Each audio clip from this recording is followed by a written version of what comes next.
For every opinion or belief someone may hold, there will be another party who just as strongly oppose that idea. Both sides usually claim to sit with the best arguments, the real facts, and the correct worldview, and ironically, both sides regard the other as being indoctrinated, blind to the obvious and outright stupid. Most people only expose themselves to information that matches their own worldview. It is uncomfortable to do otherwise. Still, we would like to give you some surprising information about Islam. We also urge you to look further than only mainstream media, and if you can find the time for it, read the Quran yourself. To get you started, we'd like to present you 3 things you probably did not know about Islam. 1. Islam has not been hijacked.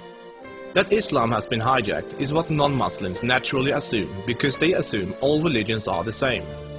The reason non-Muslims are so easily confused is that most of us don't realize the difference between the Quran and every other religious book we are familiar with.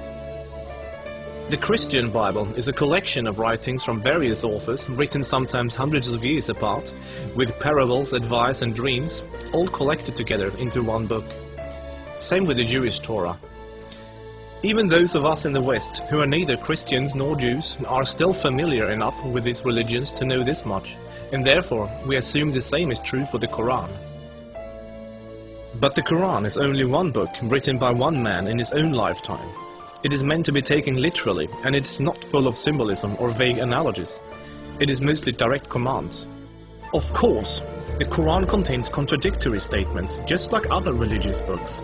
But the Quran itself provides the reader with a way to know what to do with the contradictions.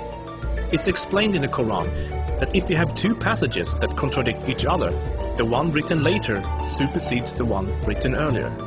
Most Westerners are unaware that the peaceful, tolerant passages were written early in Muhammad's prophetic career. According to the Quran, those passages have been abrogated by later, more violent and less tolerant passages.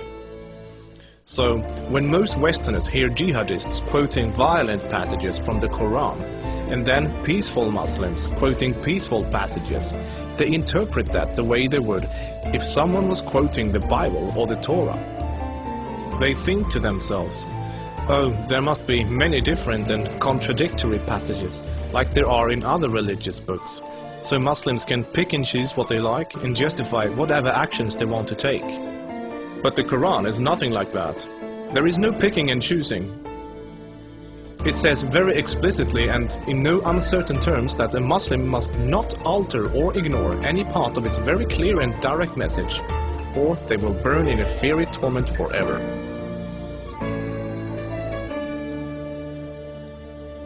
2. Striving to institute worldwide Sharia law is a religious duty. Many people don't realize how politically oriented Islam is at its core.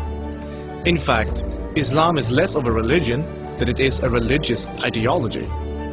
It includes a mandatory and highly specific legal and political plan for the whole society, Sharia.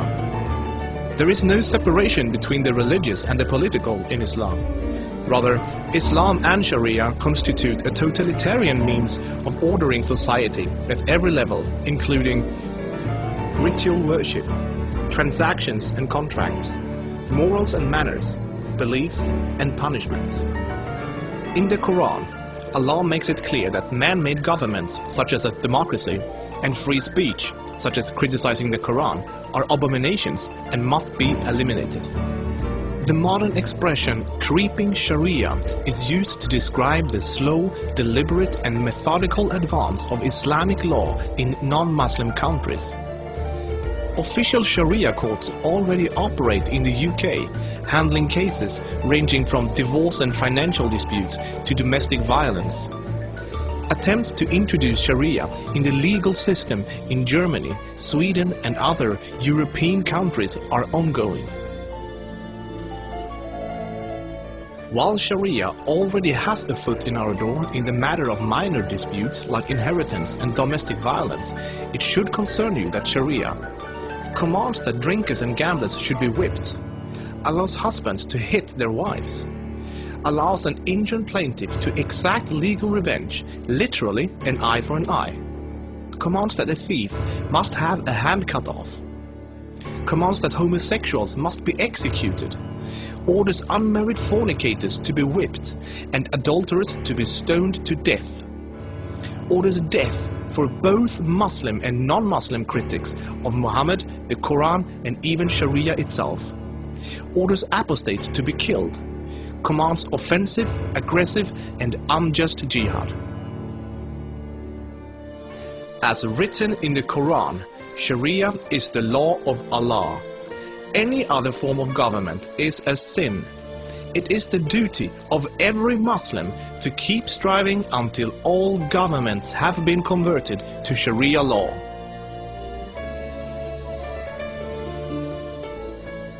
Three, Muslims are allowed to deceive non-Muslims if it helps Islam.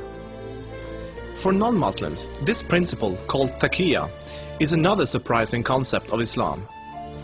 While most other religions speak highly of truthfulness, the Quran instructs Muslims to lie to non-Muslims about their beliefs and their political ambitions to protect and spread Islam. There are many examples of today's Islamic leaders saying one thing in English for the Western press and then saying something entirely different to their own followers in Arabic a few days later. Deceiving the enemy is always useful in war, and Islam is at war with the non-Islamic world until the whole world follows Sharia law.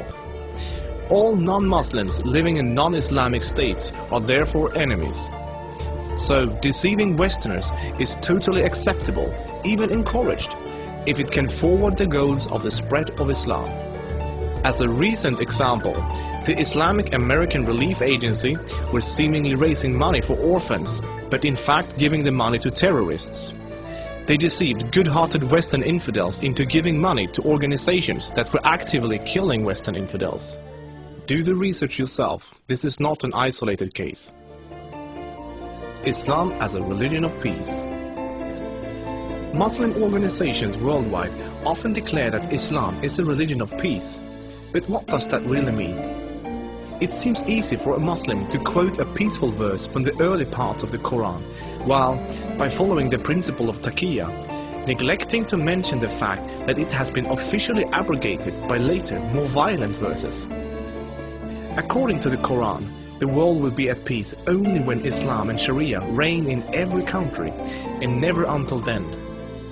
This is why every Muslim can truthfully say that Islam is a religion of peace. If any of these points took you by surprise, then there is surely much more you still don't know. This subject will affect you in the near future, so take the chance to inform yourself now before it does.